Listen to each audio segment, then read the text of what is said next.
Saya tengok budak-budak Cina ni sebenarnya dia orang macam diprogramkan. Ni saya nak share ni pasal orang lain tak tahu ni banyakkannya. Best. Cerita-cerita.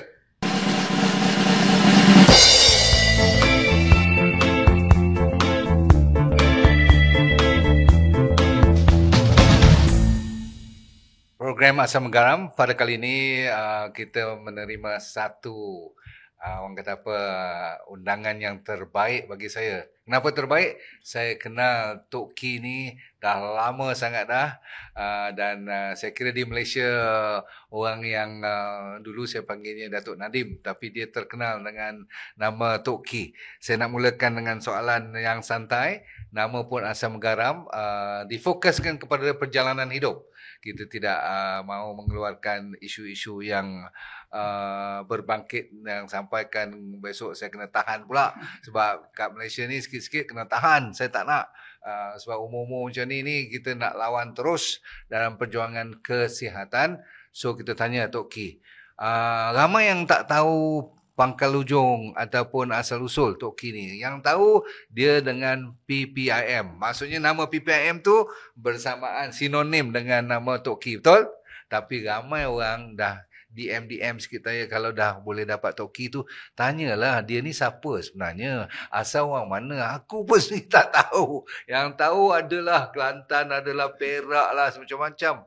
Nama dia pun dan perjalanan hidupnya pun banyak sangat asam garamnya.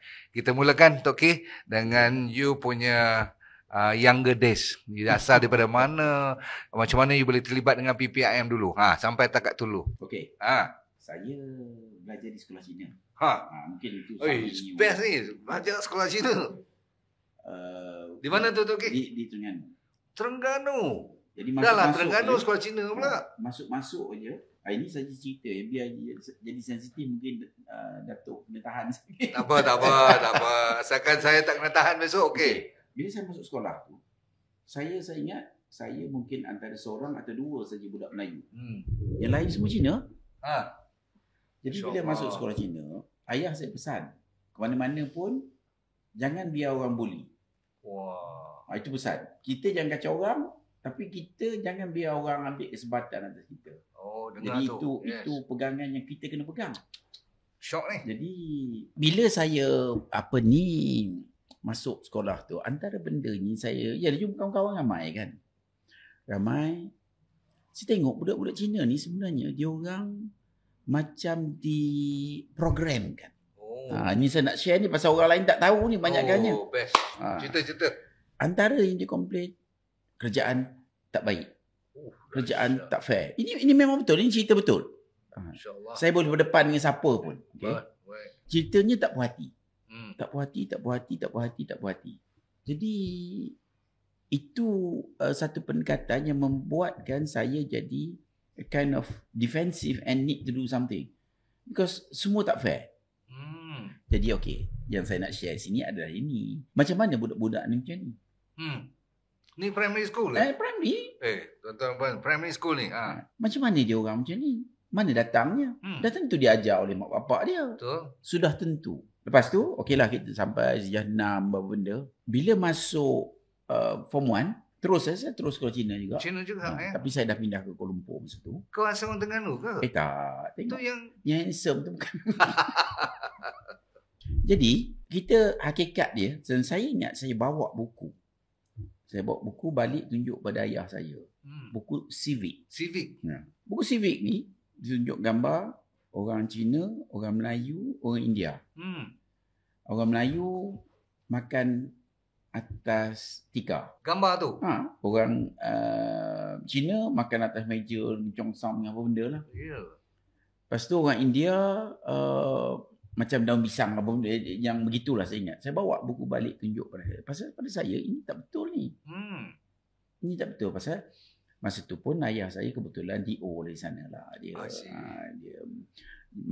presiden majlis pembandar macam-macam lah dia punya perjalanan ni, tapi mana kita mengikut ke belakang kan. Baik. Apa yang diprojekkan tu tidak merupakan lambang kepada kita pergi ke perpaduan. Siapa yang buat buku tu? Dan siapa orang bengong yang meluluskan buku yang macam tu? Betul. Jadi Ini yang sebabnya kita hari ini jadi keadaan begini. Pasal kita tak kisah.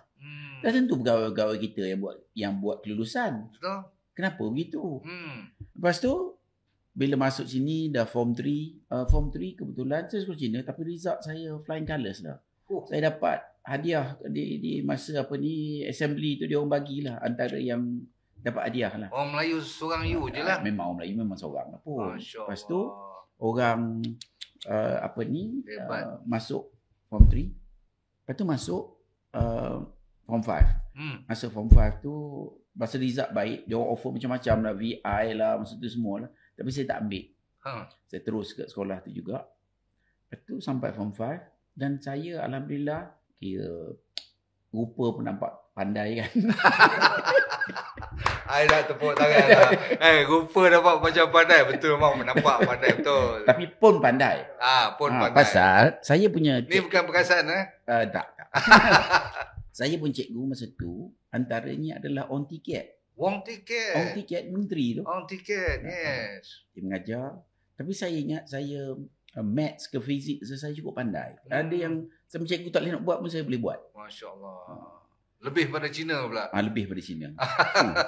Jadi, lepas form 5, dia pergi kepada nak ke mana-mana lah. Saya dapat scholarship penuh lah masa tu, tawaran cukup. Pasal kira banyak lah nak kira banyak sangat. Luar biasa lah. Luar biasa. Okay. Jadi sementara itu saya nak share lah juga sikit. Pasal saya sebenarnya di masa saya di Terengganu, saya ahli sukan. Ahli sukan. Tapi saya bila dah tengok ahli sukan ni orang relax masa sport, kita kena bersukan, kena praktis hari-hari. Jadi saya kata datang Kuala Lumpur saya tak nak bersukan dah. Jadi saya nak relax je. Jadi saya ingat bila saya dah masuk form 5, kita jadi relax je, kita jadi nakal. Tapi nakal tu cikgu jadi sayang pasal kita pandai. Jadi so nakal pun dia tak nampak sangat. Tak nampak. Kita kira nakal juga lah, main bola macam ikut suka hati walaupun di sekolah Cina. Jadi classmate saya ramai lah juga. Salah satunya owner pavilion tu classmate tu. Masya Allah. Lepas tu Ming Hing tu classmate juga yang ketua. Jadi kita biasa. Tapi yang saya nak highlight ni ada dua perkara. Satu perkara sebab saya malas. Sebenarnya malas juga. Orang pandai-pandai ni orang macam tu. Jadi malas. Jadi tak buat kerja. Tapi dah tengok esok masuk form 5 ni nak pergi ke universiti mana nak surat. Nak surat kan? Surat apa ni recommendation ke kelakuan baik ke lah. Betul. Jadi saya kena buat sesuatu ni. Jadi saya tengok sekolah saya di Kuala Lumpur ni sekolah lama, sekolah zaman Jepun dulu.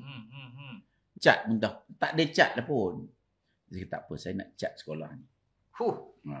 Nak cat sekolah ni. Sekolah you belajar tu lah. Sekolah tu lah. Betul. Jadi masa tu form 4, form 5 lah tu. Masya Allah. Jadi saya call masa tu Papin. Saya kata saya nak Papin. cat. Saya seorang buat seorang ni tu. Masya Allah. Saya nak cat, bagi donate kat sekolah. Masya Allah. Dia orang bagi lah. Bagi cat. Lepas tu siapa nak cat? Pasal saya bukannya suka sangat disiplin ni, kita kurang sikit. Jadi nak cat tu, kalau nak suruh orang cat, duit pula nanti kan. Jadi masa tu Interact Club tu, club yang besar di sekolah. Jadi saya jumpa dengan Interact Club, saya pergi ke Art Club. Pasal saya tak ada club.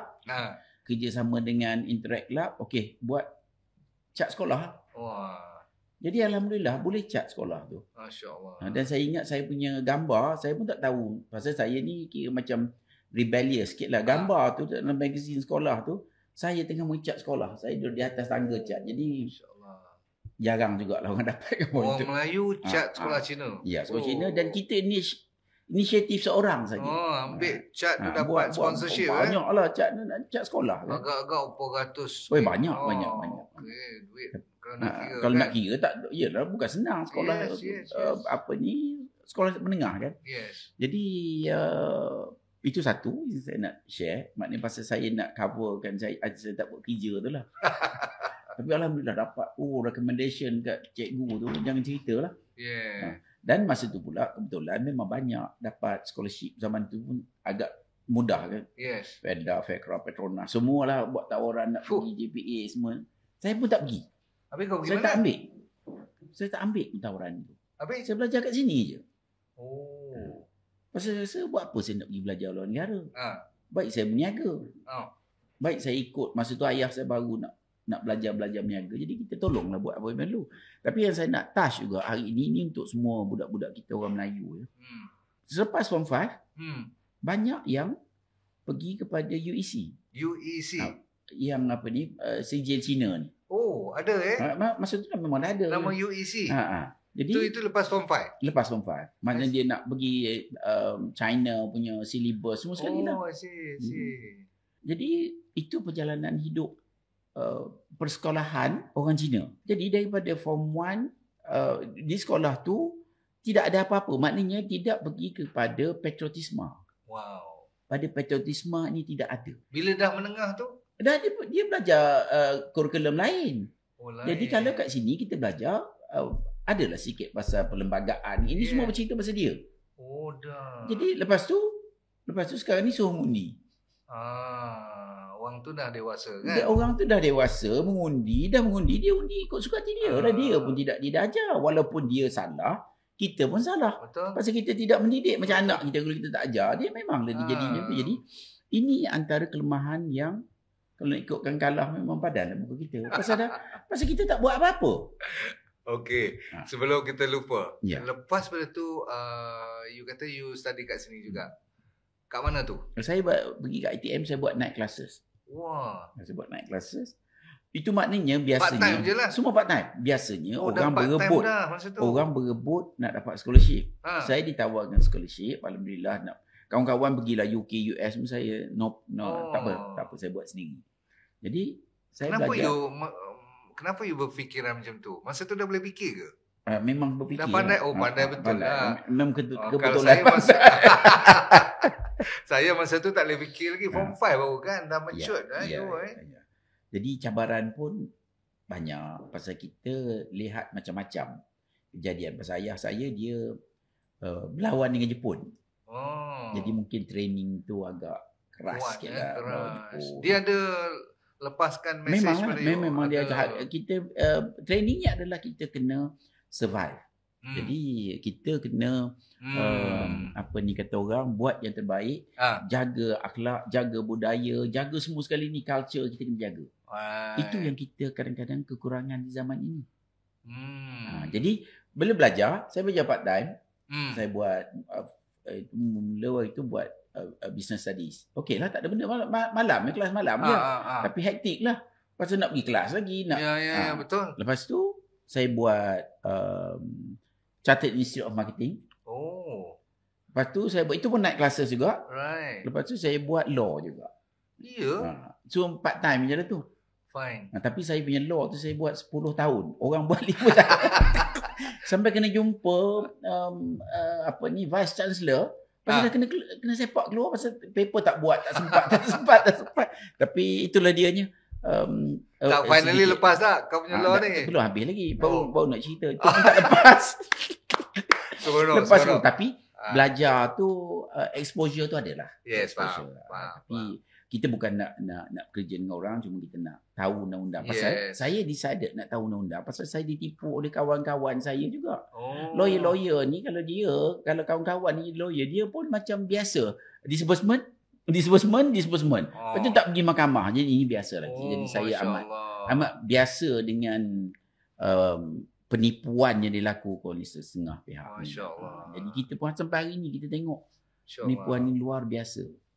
Okey, saya nak menjuruskan kepada 10 tahun yang jadi lawyer, tak lawyer semua tu. Dah pandai dah. Orang tak boleh tipu dah masa tu. PPIM boleh ni juga, kena tipu juga. Kena juga. Kena tipu. Kena makan tak habis. Bila you masuk kepada PPIM ni? Okey. Dari kita tengok dalam kehidupan, kita tengok banyak macam. Saya kawan-kawan kena tipu, baru nak berniaga. Jadi kita cuba bantu apa yang boleh. Kena tipu ni macam orang kata lah. Ni orang kata kan. Cina yang tegaknya rambut je, lain semuanya menipu. Kau ni. Tapi itu orang kata. Dia bukan kita kata. Okey. Tetapi yang saya nak share juga adalah kita kena mendidik masyarakat kita. Pasal masyarakat kita malangnya tidak dididik. Tidak dididik. Orang Melayu kurang mencari kesempatan untuk mendidik diri dia. Saya boleh cakap, saya boleh katakan, kadang-kadang nak lap cermin tak faham. Pergi tengok lah. Kebanyakan cermin-cermin pintu semua bekas tapak tangan kata-kata. Jadi anak-anak saya, kalau naik kereta, jangan pegang cermin. Jangan pegang cermin. Yelah budak 2 tahun. Nak pegang cermin kan. Kalau pegang cermin, kau ambil kain ni kau lap. Dia kena begitu. Awal-awal lagi Dan dia sebenarnya, kalau kita tidak diuji, kita tidak dididik, kita mengurangkan kapasiti kita. Kalau kita ada cuci cermin, kita biasa ambil orang cuci cermin. Budak 23 tahun ni. So sementara jadi dispatch tu, okey kau cuci cermin. Nak cuci cermin tak boleh. Dia tak faham. Dia tak tahu nak bersihkan kain. Dia tak tahu nak lipat kain. Dan saya saja nak cerita lah, kebetulan nak ambil kesempatan. Saya nak ambil kesempatan nak cerita. Saya rasa antara kelemahan kita adalah institusi agama. Institusi agama ni cukup lemah. Tengok masjid lah. Dia pun tak tahu benda bersih. Masya Allah. Tak tahu. Betul. Dia daripada bawah tu terus naik ke atas terus. Jadi you pergi pijak najis tadi. Dia kan tak pakai kasut terus naik ke atas je. Allahuakbar. Jadi ini amat penting. Dan saya antaranya saya nak orang kita faham. Yang ini pentingnya. Yes. Anak-anak kita. Anak-anak kita masa pergi ke bilik air. Masa dia kecil umur setahun ke, kita kena tengok. Pasal dia tak tahu nak membersihkan diri daripada najis pun. Masya Allah. Jadi dia pula lepas tu kita carry bawa tengah itu. Habis nak sembahyang macam mana kalau najis terjejas dengan najis? Masya Allah. Ini dahsyat. Percikan. Yes. Najis. Lepas tu you duduk apa ni. Kadang-kadang toilet sekarang ni kan. Kalau badan macam saya ni pun kadang-kadang. Apa toilet ni sempit bukan main. Apa lagi orang yang badan besar. Pasal bila badan besar nak movement pun susah. Yes. Dengan jubah lagi macam mana? Kau nak pergi bilik air. Dia tidak disediakan. Jadi sebab tu kita asas pun kita tak dapat nak laksanakan. Nak cerita benda lain buat apa? Jadi kebersihan. Contohnya ini yang paling biasa pergilah ke mana-mana dan saya nak semua kawan-kawan yang dengar cuba tengok. Biasa kan di masjid bila hari Jumaat dia orang bentang tikar. Yes, kat luar tak tu. Tak cukup atas rantai, atas jalan kan. Bergulung-gulung tu Bergulung-gulung. Cuba bayangkan dia gulung, yang tadi tu kena najis kat bawah. Lepas tu dia gulung, najis masuk ke dalam. Yalah. Dia tak tengok, tak ada logik. Jadi kotor yang dalam masuk kolek. Patutnya lipat dua dulu. Yes. Lipat face to face. Yes. Okey lah. Yes. Jadi kita simplest thing pun kita tidak dididik. Dahsyat. Sama dia kata, saya tengok. Saya kalau makan nasi lemak, saya tengok ikan bilis dia. Itu adalah test. Ikan bilis pun najis tak buang. Oh, yang hitam-hitam tu ya. Oh tak apa, saya tanya dia apa siapa tak buang? Dia kata kalau kecil daripada ibu jari tak payah buang. Kalau otak dia lah. Jadi ini yang lemah sebab itu masyarakat kita lemah. Yang itu tak ada nak buat. Benda kecil tak ada nak buat, benda besar mana boleh buat. Betul. Jadi kebersihan, lipat kertas pun tak boleh. Masya-Allah. Lipat kertas tu memang tak boleh lipat betul-betul. Dan saya biasa buat interview, letak kertas atas kerusi, interview. Dengan kertas-kertas dia duduk. Ni cerita orang Melayu ni? Ini orang Melayu lah ni. Masya Allah. Jadi macam mana kita nak atasi? Kita perlu atasi dan kita perlu cabaran. Kalau tidak ada cabaran, kita tidak akan datang kebijaksanaan itu. Dia bila melalui susah, baru betul-betul nak buat kan. Baru dia susah sekali, 2 kali. Dia akan belajar kalau dia nak belajar. Tapi kadang-kadang oleh kerana basic knowledge langsung tak ada. Kebersihan berkaitan dengan najis ni tak faham. Dr. Wadi katakan kalau orang yang pergi bilik air tu, kalau dia pakai tissue paper nak lap dia punya najis tu, dia berkali-kali benda tu tak bersih. Masih ada najis lagi. Masih ada air kencing lagi. Habis macam mana nak semayang? Betul. Habis macam mana nak doa? Dan doa adalah senjata orang mukmin. Betul. Habis kalau doa tak dapat nak pakai, nak jadi apa? Jadi ini semua kita kena kaji dan kita kena test. Kita kena anak-anak make sure lalui kesusahan. Make sure. Biar dia lalu kesusahan. Kau tidak, dia tak tahu nak handle. Yes. Saya cerita anak-anak saya. Yes. Bukan apa, ini nak kongsi. Anak saya masa form 4 lagi dah buat kerja. Dia orang kena buat kerja sendiri. Yelah kita belilah komputer yang bagus untuk desainnya. Tapi dia kena buat. Dia nak banner tu, nak pasang banner dekat tepi jalan tu pukul 2-3 pagi kena pasang banner. Hari Jumaat. Pasal hari Sabtu ada satu hari. Hari Ahad ada satu hari. Hari Isnin dia nak angkat dah. Faham? Jadi maksud saya, kita kena biar dia orang buat adjustment timing. Macam mana dia kena halus merancang. Kalau tidak, dia belajar apa yang dia ajar di college saja. Dan itu sudah tentu tak cukup. Macam kita tengok China, dah umur 3-4 tahun dah duduk kat kaunter, jadi dia dah bijak. Jadi kita kena lalukan orang-orang kita melalui proses praktikal. Ini you tengok, saya nak share, saya kena sedih tengok macam saya cakap tadi, institusi agama kena buat sesuatu. Tapi dia orang sebenarnya terlalu sedikit yang dia orang buat. Terlalu sedikit. Contohnya, mungkin bukan kerja dia orang, tapi dia kena bertanggungjawab. Contohnya, Universiti Melaya. Saya tahu yang ni kes di Universiti Pertanian. Universiti Pertanian ni, saya tak tahu sekarang ni setakat mana lagi bully. Bully is a culture. Bully ya. Bully ni culture yang tak masuk akal. Mana institution yang mengajar bully? Ada ke agama yang belajar bully? Dia bully ni antaranya, saya kenal orang tu lagi, dia masuk college jumpa dengan senior. UPM ni, senior ni ambil tahi lembu mandi kan. Allah. Lepas tu ambil kepala letak toilet flush. Allah. Ini apa benda ni? Mana kita nak dapat berkat? Mana kita orang patut jaga relationship? Bercina pula yang pergi UPM. Dia ambil budak kawan-kawan dia, orang Cina dia. Okay, you belajar ni. Daripada day one dia dah jaga. Kita ni daripada day one kita buat kerja macam bengong. Pergi bully pukul 2 pagi, ajak macing lah, merangkak atas. Apa ni? Dan ini salah. Betul. Dan kita, apa yang kita dapat adalah apa yang kita buat. Pasal kita tak buat apa-apa, kita tak dapat apa-apa. Jadi ini cukup menyedihkan. Sehingga kan, orang yang kena bully tu, ada seorang tu, sampai tua dia kejarnya pembuli-pembuli dia tu. Dia cari ya? Dia cari. Jadi benda ini benda yang tidak baik. Contohnya doktor. Saya buat tak patut ke doktor? Takkan mana relationship? Dan kalau tak ada relationship, mana nak ada kerjasama? Betul. Jadi tak ada, kita tipu. We lie to ourselves all these years. Betul. Saya kalau mau cerita bully ni kat ITM saya pernah kena. Teruk dia tak? budaya lah. Teruk tak? Kan ITM tu semua hampir 99% Melayu. Memang Melayu pun. Dibuat khas untuk tak masuk akal dah. Benda ni patutnya jadi kita kena jaga relationship. Dan kalau relationship orang kata antaranya adalah kena jaga silaturahim. Kalau nak murah rezeki kan. Dan kalau day one dah kita dah ajar bully semua. Jahat.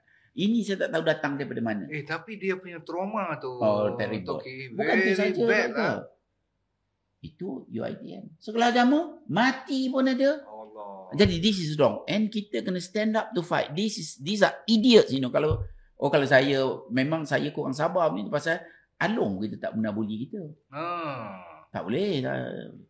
Ni cerita pasal Along ni. Ya. Dia nak masuk cerita sebab ramai tunggu you nak cakap ni. Cerita sikit penubuhan PPM tu kenapa? Dia penubuhan PPM ni antaranya adalah pasal makanan. Mula-mula dulu masa saya jumpa Datuk dulu, kita bercerita pasal kita terdedah dengan makanan yang tak halal. Hari ini pun masih begitu. Banyak. Jadi tapi saya nak share juga, kita ada buat kajian pasal kita kenapa kena nampak masyarakat kita terlalu lemah. Budayanya lemah, integritinya tak ada, honesty tak ada. Anak-anak tak dapat input yang baik. Tahu tak pasal apa? Kalau saya cakap ni biar terkejut sikit lah. Pasal kalau saya cakap lah ya, pasal banyakkan kita ni makan babi. Ya Allah. Ini saya cerita ni. Tapi bukan semua cases. Pasal nolak tu maknanya tak ada babi. Tapi ayam tak sembelih. Okey je.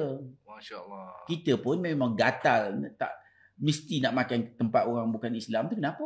Masya Allah. Dengan orang Vietnam lah kita nak makan dengan orang Filipin. Carilah tempat orang Islam. Betul. Tapi kita tidak diajar kerana hati kita tidak ada di situ. Hati kita lemah. Jadi kita kena buat sesuatu untuk memperkasakan jiwa-jiwa kita. Tapi first round bila kita contohnya kita bercerita pasal makanan yang halal, pasal Allah janji mintalah nescaya Allah makbulkan. Right. Okey, ni ayat dia. Right. Saya ingat surah Al-Ghafur. Betul. Surah 60. Okey, saya nak tanya doktor. Betul ke tidak betul ayat tu? Minta bagilah. Tak, saya nak tanya doktor satu hal. Orang lain-lain. Betul ke ayat ni? Pasal ini ayat yang Allah turunkan. Takkan ada kecacatan. Betul tak? Betul. Tapi dia ada ayat disambung. Baikkan makanan. Baikkan makanan. Jadi, hari ini yang saya kata banyakkan orang kita makan babi ni. Ya Allah. Ni dengar elok ni semua. Ni statement yang paling mahal lagi ni. Kena dengar. Pasal ini amat memberi kesan. Qualify your statement tu. Dia sebenarnya, ini terjadi di mana-mana dalam masyarakat kita. Terutamanya. Masya Allah. Okey. Doktor dah kerja di macam-macam tempat kan. Mungkin dengan kerjaan pun dah kerja. Whatever lah. Dan pekerja pun dah tengok macam-macam orang kan. Yes. Okey. Doktor, biasanya kalau nilai orang, berapa jam dia bagi satu hari? Berapa jam dia bagi satu hari? 8 jam, berapa jam dia bagi? Untuk apa? Orang kita lah kerja berapa jam satu hari, saya nak tanya. Berapa jam? Daripada 8 jam yang you sign agreement ni, yang you ambil gaji bawa balik ni, berapa jam you kerja? I see. Paling tinggi 4-5 jam kot. 4-5 jam Okey lah, mungkin orang kata tinggi sangat tu. Mungkinlah 2 jam curi. 2 jam tu curi. Betul tak? Pasal you tak buat kerja, you relax sana, golf ke, memang curi lah namanya. Betul. Okey, tapi bawa balik rezeki penuh. Bagi anak-anak makan rezeki yang curi tadi. Mana nak datang berkat? Faham. Dan kalau tak berkat, tak ada erti. Kalau berkat, sikit pun melebihi. Faham. Kalau tak berkat, banyak pun tak ada erti. Jadi, nombor satu, itulah dia. Maknanya kita curi. Kita curi. Sebab itu dalam Islam, amanah ni amat penting. Amanah ni terlalu penting. Pasal amanah contoh saya sampai ke sesuatu, nak kena deliver. Tolong bagi kat orang ni. Tolong ini. Itulah amanah.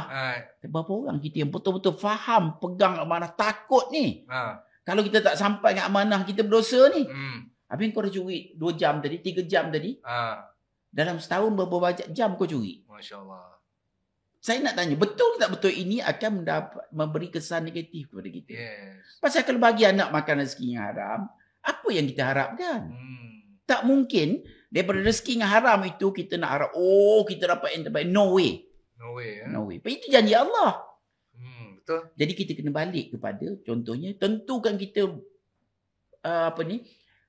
bekerja betul-betul supaya kita letih kita itu akan membayar kelemahan-kelemahan kita. Right. Maknanya kita letih. Ya Allah, Tuanku, inilah usaha kita hari ini. Halalkan rezeki, something like that. Right. Pasal kalau kita bersama Allah, kita tak risau benda dah. Betul. Apa nak risau? Mati.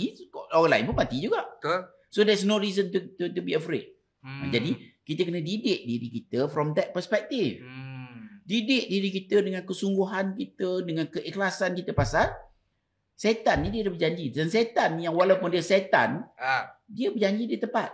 Dia kata dia akan sesatkan semua. Semua ni kita akan disesatkan. Right. Kecuali yang ikhlas. Jadi kita nak macam mana nak didik keluarga kita punya family yang ikhlas, yang bersungguh-sungguh. Contohnya hari ni kan. Ni sajalah cerita pada yang perempuan tu kan. Kalau dengar kita, tak tahulah Dr. Nordin termasuk ke tidak. Dr. Nordin nak buka cawangan. Boleh ke buka cawangan? Kena belajar lah. Jadi, ini kita tidak kadang-kadang keyakinan ataupun akidah ini tidak dipegang dengan baik, doktor. Ini cukup bahaya. Saya ada satu kes lah. Lebih kurang 6 orang perempuan umur 60, 50 datang jumpa kita mengadu. Kami ni semua kerja di kedutaan negara Islam di Middle East ataupun Afrika. Okey. Saya kata apa benda masalahnya? Masalah gaji, biasa gaji lah. Gaji tak. Habis apa benda masalahnya? Dia kata, Masalah kita macam ni kata dia. Kita ni hari-hari kena cabul. La ilaha illallah. Jadi saya bertanya, kenapa tidak buat laporan pada Kementerian Luar? Masya-Allah. Dia kata kalau buat laporan kat Kementerian Luar, mana kita nak kerja lagi lepas ni? Mana kita nak dapat gaji 5,000 sebulan? Oh. Ini akidah ya, Tok ya. Masya-Allah. Akidah ni amat penting. Pasal dia kata kalau kita laporkan, kita sudah tentu dibuang kerja. Okey? Dan saya nak mana laki saya pun tak bagi lapor. Uish. Yalah kalau kita nak kerja nak dapat pendapatan tambahan 5,000 sebulan kat mana? Masya-Allah. Jadi pasal apa tahu? Pasal didikan dia dalam keluarga ni kita didik anak-anak kita untuk belajar untuk pangkat besar, untuk dapat beli. Dia tidak untuk cari keberkatan hidup dalam perjuangan. Oh. Ini bahaya sangat-sangat ni pasal Allah dah dengan jelas ya. Rezeki datang daripada Allah. Betul. Rezeki datang daripada Allah ya. Betul. Bukan bos. Kadang-kadang contohnya orang kena buang kerja. Banyak yang macam doktor yang saya tengok kat bawah tadi yang gaji yang dapat pendapatan tinggi tu pun. Mungkin sebelum tu dia tak ada. Tak dapat pendapatan. Mungkin sebabkan dia kena buang kerja, dia datang sini dapat peluang. Jadi maknanya rezeki Allah jamin. Betul. Jodoh pun. Tapi tu doktor nak bawa ke mana saya tak nak. Itu tak nak provoke. Kita cerita lepas ni lah. Tapi yang 6 orang tu betul Betul. Jadi dia kata suami dia pun tak bagi dia berhenti dulu. Jadi tapi itu tak payah nak heran. Pasal kita tidak mendidik keluarga kita supaya faham rezeki, jodoh ni tangan Allah. Masya-Allah. Jadi kena pegang. Saya pun bila khutbah hari raya ke, khutbah bila jumpa family, ni bukan khutbah macam itulah, khutbah cakap. Saya cakap saya anak-anak menantu pun yang itu jangan ada masalah. Takut suami, takut kahwin lain. Cerita terang ni anak-anak menantu semua cerita terang dah. Pasal benda ini benda yang kau dengar semua ni? benda yang kita kena doktor sejuk betul ni. Benda yang kita kena letak dalam jiwa kita. Masya-Allah. Pasal kalau you pegang dan you mudah. Kau ingat program ni tak lama lagi kena lah. Kena banyak dengan orang nanti. Tapi best sebab cerita ni reality. Tapi saya nak tahu yang 6 orang tu betul-betul dia datang report. Betul. Ish. Tak betul. Mana boleh lepas cerita macam ni? Jadi Tok, yang anak-anak saya ni, menantu-menantu saya ni, saya dah beritahu siang-siang. Pasal ini pun melalui pengalaman juga ni. Saya ada satu orang saya kenal. Saya kenal dia masa umur 2, 3, 4 tahun lah. Lepas tu tak lama dia kahwin. Okay. Dia kahwin. Okay. Lepas tu beberapa tahun lepas tu baru saya jumpa dia balik. Okay. Setiap kali saya jumpa dia kata, kau tengok abang kau ni, Kak rasa dia ada isteri baru lah. Setiap kali saya jumpa kadang sebulan 2 kali, tolong tengok. Dia dihantui ketakutan. Kan ke tak guna. Pasal itu janji Allah, apa yang kau nak risau? Betul. Tak mungkin kau boleh tahan dan tak mungkin juga kata, okey Dr. Nordin, kita nak suruh dia kahwin. Kalau Allah tak benarkan, memang tak ada can lah. Betul. Jadi, ini yang saya kata tadi. Sehingga suami dia meninggal, dia sebelum tu masih lagi, tapi tak ada seorang, tak ada kahwin pun. Kan kerugi namanya. Betul. Jadi, sebab itu yang saya nak ajar ni adalah ambil keredaan. Kalau isteri, ambillah keredaan suami. Pasal itulah pintu ke syurga dia. Apa yang nak pening kepala? Jadi, ini kena faham betul-betul antaranya yang kita kena pegang kepada akidah. Maknanya rezeki. Jangan takut. Takut buat apa? Kita ni nak tegakkan kebenaran.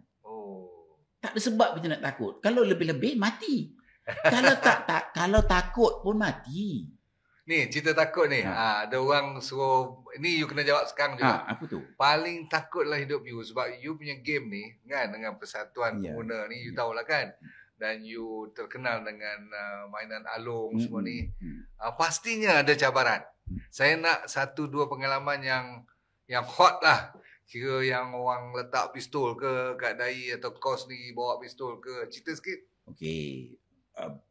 benda ni, okeylah. Saya cerita sikit kenapa sebenarnya Persatuan Pengguna Islam ni ditubuhkan untuk makanan.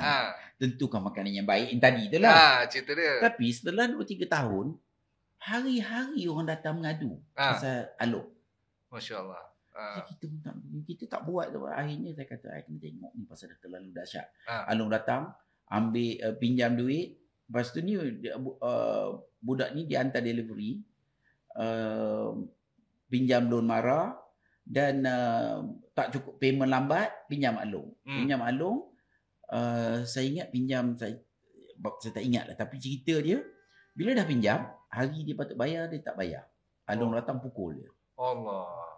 Jadi, alung datang pukul, jadi saya kata orang ni kena ajar ni. Saya tak boleh tengok orang bully orang. Jadi, bila datang pukul, saya kata, okey, track alung. Pergi cari alung ni. Jadi, saya suruh Faizah, call alung nak pinjam duit. Okey. Faizah alung tu lah yang bully alung tu. Yang bully tu lah. Alipun, jumpa kat kedai kopi. Dekat Melawati. Lepas tu, dekat kedai kopi tu, ni lah jumpa alung ni. You ada masa tu? Adalah, memang you ada. Pergilah. Memang kena pergilah. Pasal nak mula cerita antaranya. Jadi, bila kita pula kat atas tu, sebenarnya kita jumpa kat bawah tu, pasal itu kedai kopi kat atas tu ada gelanggang kita kat atas. Jadi, tak apa. Okey. Kita naik ke atas. Alung ni pun bengong. Masa tu alung bengong sangat lagi. Sekarang alung pandai banyak. Jadi, kita pergi ke atas. Saya kata, okey, orang ni pinjam banyak ni.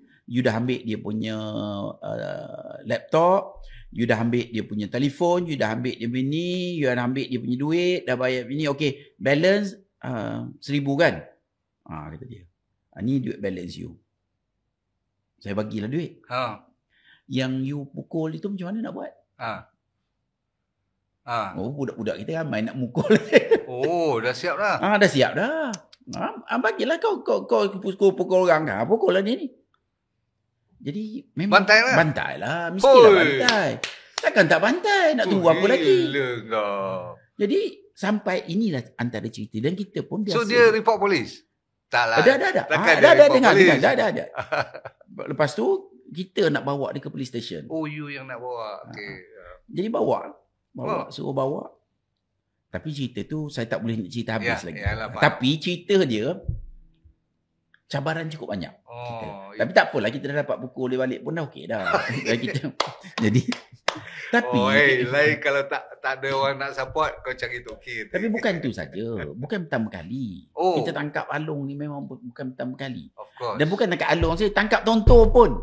Tontor. Tahu tontor tak? Yang kereta tu. Yang kejar JPJ, yang kejar custom, yang bunuh, yang ketua pengarah, timbalan ketua pengarah tu. Dia orang ikut. Dan kawan saya dulu pernah menjadi timbalan ketua pengarah custom enforcement. Bila dia dia orang rampas, dia kejar kereta, kereta tontor ni, kereta penyelundup, dia orang 3-4 kereta kejar. Rupa tengok kat bawah 20 buah kereta tontor. Larilah dia orang. Dia kata kalau aku lawan pun silap, bos aku lagi ada network kat sana tak pasal-pasal. Jadi dia orang tak ada rumah kena bakar, rumah kena cat. Jadi dia buat ala kadar kata dia. Dia orang curi, ada truck yang dia curi keluar balik tonton ni. Dahsyat. Dia orang takut JPJ. Cerita sikit tentang tonton ni, kita tak tonton ni dia mudah. Tonton ni mudah je. Dia mengikut orang. Contohnya kita buat raid. Kita pernah buat operasi bantah benteras aktiviti haram. Okey. Dengan Kementerian Wilayah itu. Okay. Ada sekali tu, first operasi dia orang panggil kita pasal kita tahu kita buat kerja-kerja pelik ni. Jadi bila panggil dia minta tolong kita ikutlah. Dengan 25 agensi ikut nak pergi raid di Seri Hartamas. Tempat urut, tempat pelacuran, tempat apa-apalah dia. Yes. Jadi bila pergi situ, ada yang pertama kali kita pergi tengok Maggi mee tengah masak. Tapi orang dah tak ada.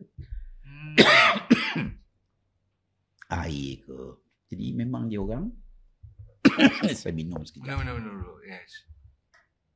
Wah, cerita dahsyat ni. Saya banyak belajar daripada Toki ni. Pergi tak ada orang. Tak ada orang. Tak ada orang. Pop segagal lah. Okey. Rupanya dia orang dah track. Jadi kita tahu kerja dia track enforcement.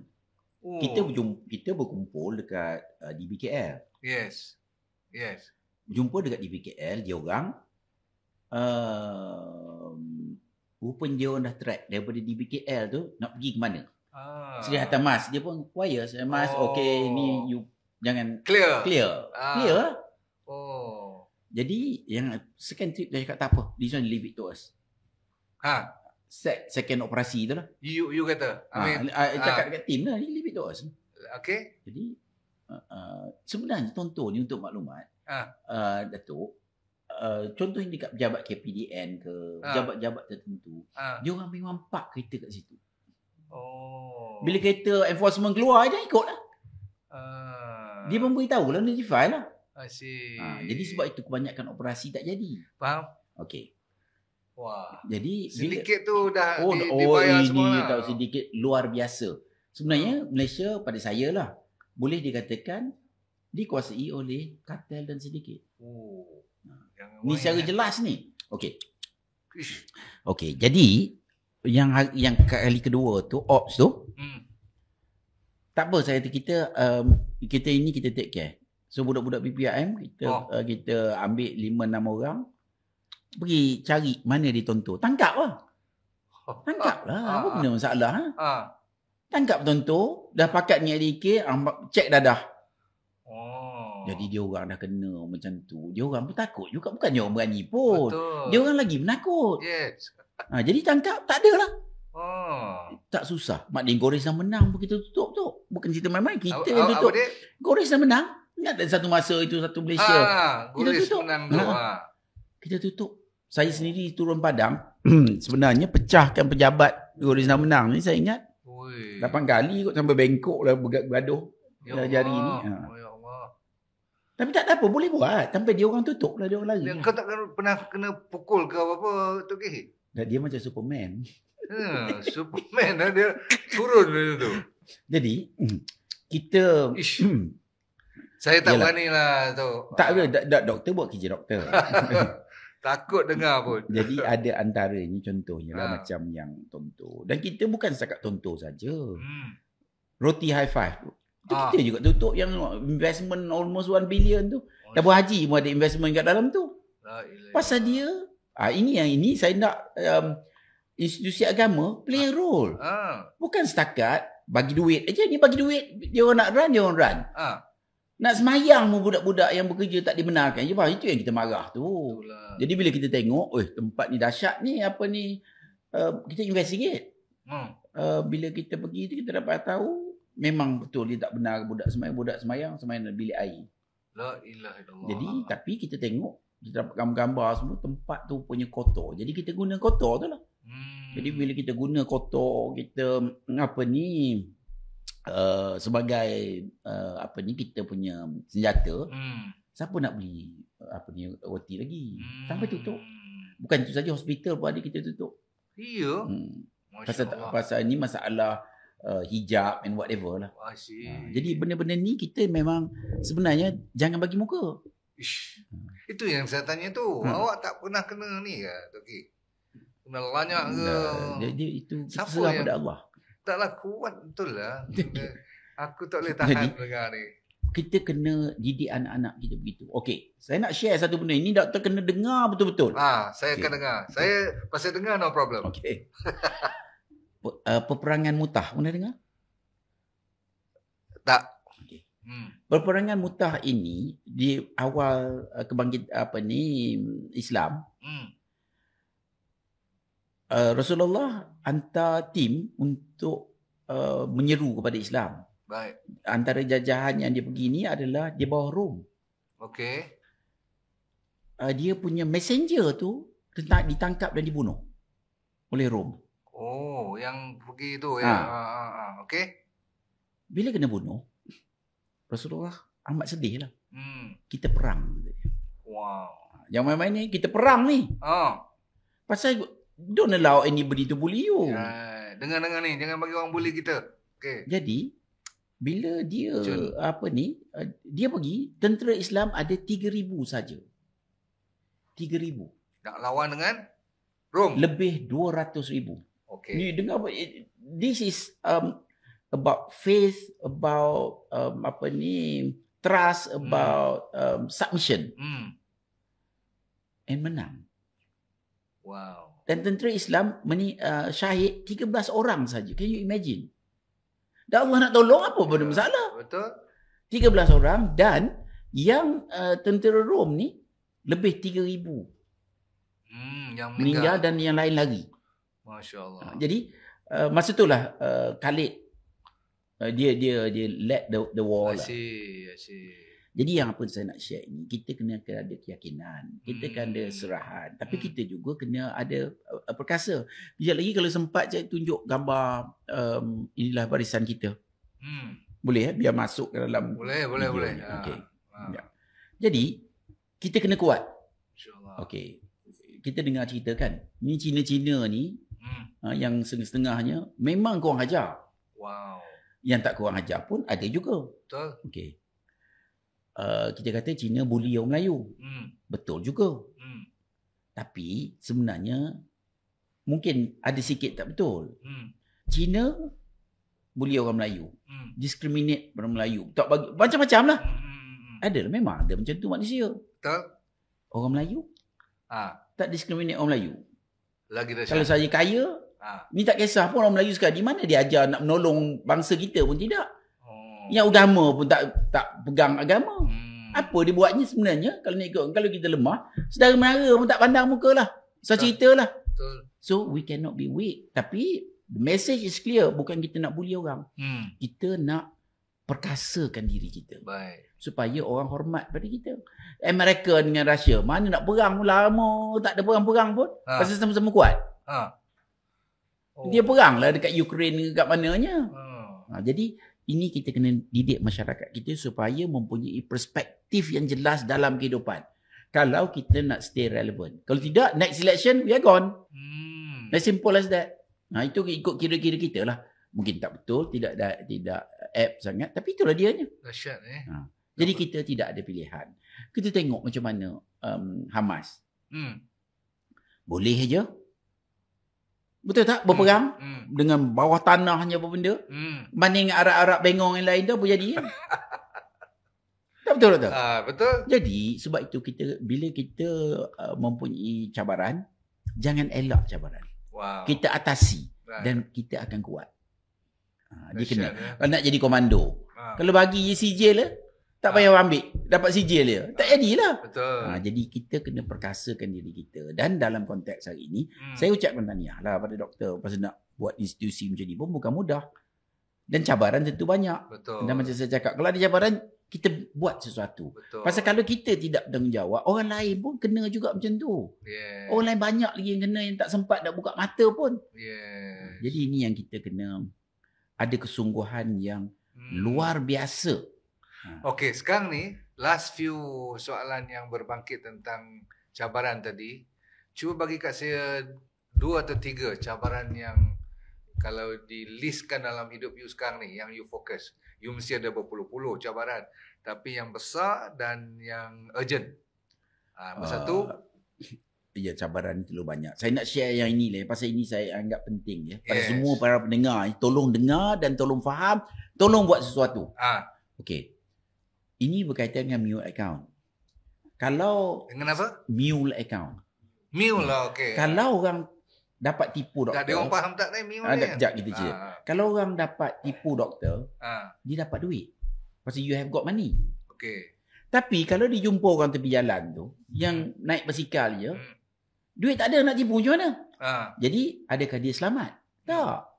Dia boleh masuk penjara pula lagi. Ini cukup... Pasal ramai sangat orang kita terkena ya. Jadi 2 tahun lebih dulu saya jumpa commercial crime punya head, Datuk Kamarudin. Saya tanya, berapa orang nak kena masuk penjara ni? Pasal dia ni mule account ni, macam saya jumpa doktor, pinjam duit, tak apalah. Tak, saya nak pinjam kad je. Pinjam kad. Nak buat apa? Ada orang nak masuk duit, kad saya rosak. Jadi doktor pun, you ada 2-3 kad, ambil lah satu, bagi kat Tok Ki ni. Lagi pun dia nak buat apa, duit pun tak ada dalam tu. Memang tak simpan duit. Okay. Saya pula dapat kad ni, saya jual pada sindiket. Kad ni jual, kad bawah nama Dr. Nordin, dan sindiket ni, dia edar kepada dia punya sindiket lah. Dalam masa sebulan atau 2 bulan, dia boleh sampai kepada puluhan klien. Contohnya klien ni, dia orang akan call, kita ada kereta. Ni customer dia kena ni. Kita ada kereta, kita ada emas, you nak beli tak? Orang ni, bagus ni kereta setengah harga ni. Jadi, orang lain nak beli emas ataupun nak beli kereta ni, you kena bagi deposit lah. Maknanya siapa-siapa doktor kita katakan, dia nak beli kereta murah atau nak beli emas murah. Jadi sindiket akan kau tak apa, you nak berbiji kereta. Ada kereta 2 ada. Jadi okay, you bayar 20,000 deposit. Kereta ni pakai kad tu punya account. Masuk your account. I see. Itu yang mule account tu. I see. Bila masuk your account, yang biasanya terjadi, kad ni dah tak timbul lah, maknanya mungkin bagi balik ke whatever.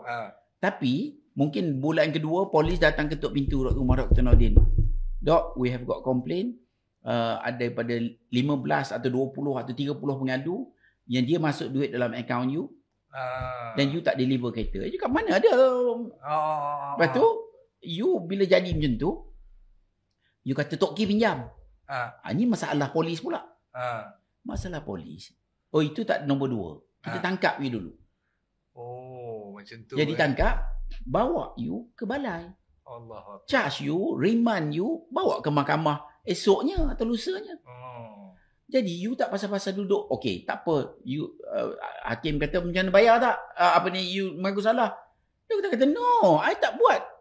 You bagi kad pada I, you tengok kat bilik dia pada phone ada CCTV. Polis pula, tak kita tak nak tengok semua tu. Wow. Pasal you punya account, you bertanggungjawab. Ini dahsyat ni. Ni salah ni, pada saya salah. Dan kita tengah berlawan kes ni. Jadi bila dia dah mahkamah tu, you tak bersalah, okey, bulan 4 kita bawa kes ni ke mahkamah. Dia bercara. Lepas tu tak ada apalah, you pun keluar, okey lah bercara, bail 5,000. Wow. Okay, bagilah, ya ada duit no. Dekat luar dah tunggu lagi dah. Balai Polis Kelantan pula. Dari Kelantan ni pun Tarik pula. You tahu satu kes yang sampai 5 ke 10 ribu. Kalau dah 10 kes, 20, 30 cases. Allah. Jadi kadang-kadang orang yang tak ada duit tu, dia mengaku. Polis pun kata tak apalah, you sebulan dalam kita. Mengaku. Free. Jadi free. Ada yang kena penjara, tak pasal-pasal. Sebelum bercara ni pun, kena ada sampai 200 hari lebih kena penjara. Lokal. Jadi, zaman tu, 25,000 orang tunggu nak masuk penjara. Iya. Baru ni saya jumpa lagi commercial crime yang baru, Datuk Ramli. Saya tanya dia berapa Datuk ini nak tunggu masuk penjara. Ini tolong dengar ya. Pasal ini terlalu penting. Pasal kita ingat tak jadi pada kita. Kadang-kadang jadi pada isteri, anak. Dia jadi. Tahu berapa? 175,000 orang tunggu nak masuk penjara. Kes yang macam ni? Yang macam ni. Ish. Jadi saya pun cakap, kita nak cerita dengan AG's office ke apa benda, memang kita nak tak setuju. Kita dah bawa argument apa benda, dia nak beri tangkap orang, tangkaplah orang yang bersalah. Tengok CCTV tu. Ni kalau you tengok pisau ni I punya, kalau dekat mayat, you takkan nak ambil pisau ni saja, tahulah siapa yang bunuh. Yes. But these people, they find the easy way. Jadi yang kena ni nanya free. Masya ada Allah. Yang budak ni baru graduate. Dah polis dah tunggu. Hari ke-7 polis dah tunggu. Pasal apa? Dia ni, mak dia nak pinjam duit dengan Along. Pasal nak buat nasi lemak, nak tolong dia. Jadi bila dah kata orang, Along kata makcik suruh orang tu buat 70 tak boleh. Cari anak. Anak dia balik cuti, nak buka akaun. Mak nak itu. Bagi dia viral semua sekali ni, tipu beberapa orang, anak dia tak pasal-pasal, hari ke-7 kena tangkap. Masya Allah. Dan kena penjara setahun Ni atas kena lock up ni lebih pada setahun lebih. From one place to another. Tak boleh dibetulkan ke? Kena betul lah. This is wrong. That's what we are fighting. It's so wrong. There are so many wrong things. So obvious. Yeah. But the logic atau sixth sense is not very common. Common sense is not so common. Common sense not so common. Jadi ini cukup bahaya. Jadi itu satu hal lah. Kita juga yang kita duk lawan dengan New World Order ni. Ya Allah, dahsyat bermain. Dia nak program the world. Nak jadi kita slave. Siapa yang lawan? New World Order ni. Dan siapa yang lawan? Di Malaysia ni siapa yang lawan? InsyaAllah. Tak berani. Doktor-doktor tak berani nak lawan. Pasal nanti sekarang kena license. Nak jadi doktor menjadi masalah. Betul. So we've been fighting all this. And it's not easy. Oi, anda semua dengarlah cerita-cerita macam ni. Kalau boleh kita buat sampai besok pagi boleh tak? Ni timing you all bagi tak cukup ni. Tengok cerita. Banyak lagi lah. Terlalu banyak. Tapi tak apa. Next time ada peluang. Saya rasa kita kena jemput lagi sekali. Dan soalan-soalan yang berbangkit macam ni saya suka sangat. Sebab kita tak kuat. Kita tak boleh lawan. Jadi kita kena ikut dan support orang kuat-kuat macam ni. Kalau yang pendengar ni kalau boleh PPIM ada juga kadang-kadang orang kata apa tertanya juga daripada mana funding dia orang semua tu. Saya mohon anda sekalian pun kalau ada ruang dan peluang untuk membantu. Faham maksud saya tak? Sila. Betul Datuk Kita harapkan doktor dia menolong. Apa yang dia boleh tolong dia tolong. Yes. Tapi kita pun tidak expect one person. Pasal ini adalah untuk masyarakat. Betul. Dan satu lagi kan kita cukup kecewa. Tadi yang kena penjara tadi kan. Tak pasal-pasal orang ni duduk dalam. Masya-Allah. Duduk sebulan. Bayangkan anak kita kan. Cuba bayangkan lah. Masya-Allah. Dan doktor, itu saya katakan anak tak masuk common sense and not so common. Contohnya, sebenarnya dekat mahkamah pun kita argue. Kita argue untuk orang kita ni yang kena penjara. Kita argue kata pasal apa you tak pakai khidmat wajib? There is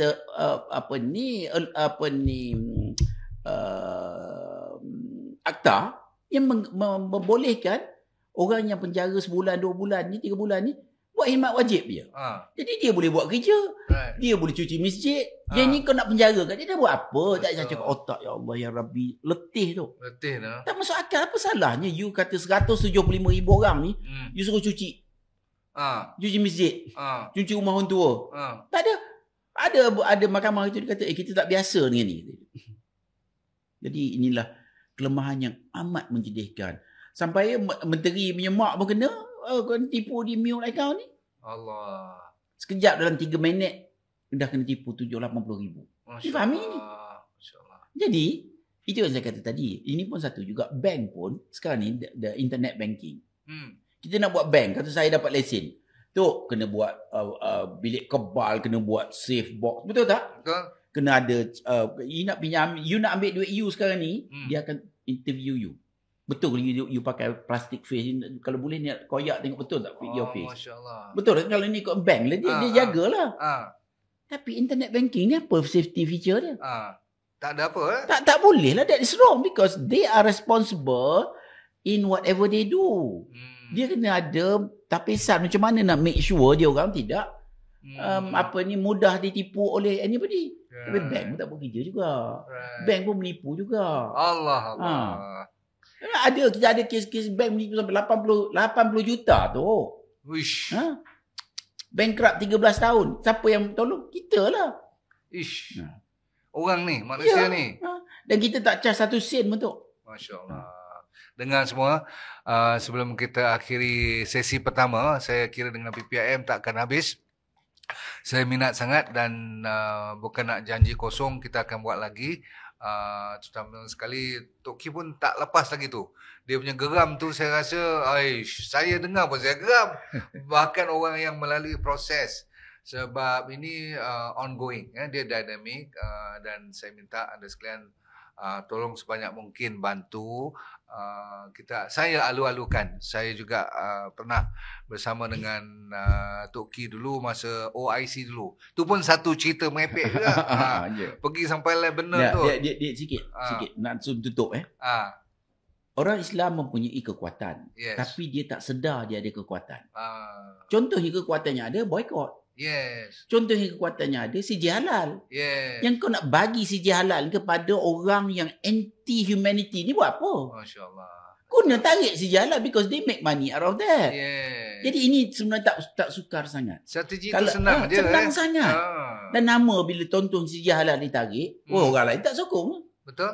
Jadi mudah. Jadi kita kalau kita dah bengong tak habis-habis, nak terus bengong kita, terpulang lah. Okey. Bagi kita yang tak bengong, sila dengar elok.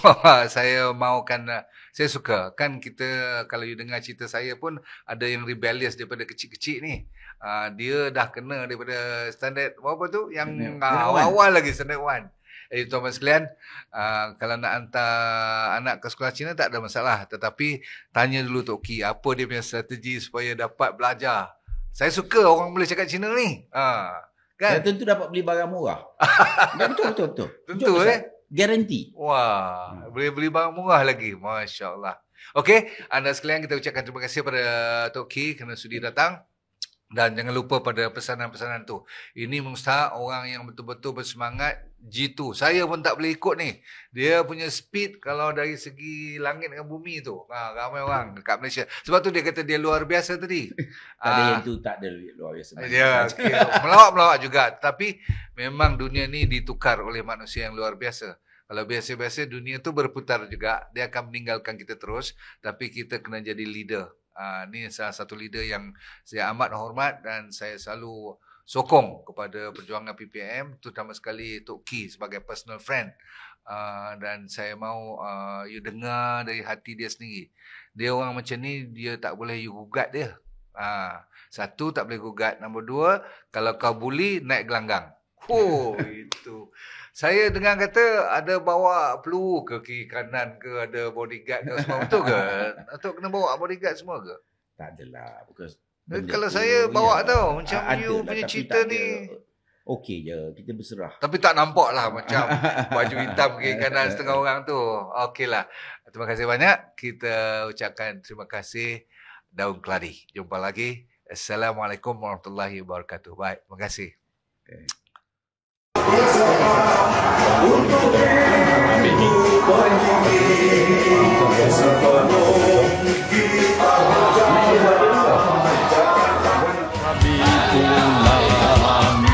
Inilah sumpah pendekar kita menuju medan bakti. Andai kata kami gugur semua, taburlah bunga di atas pusara. Kami mohon doa. Asam Garam Podcast. Jangan lupa subscribe, share dan like dan boleh komen pun.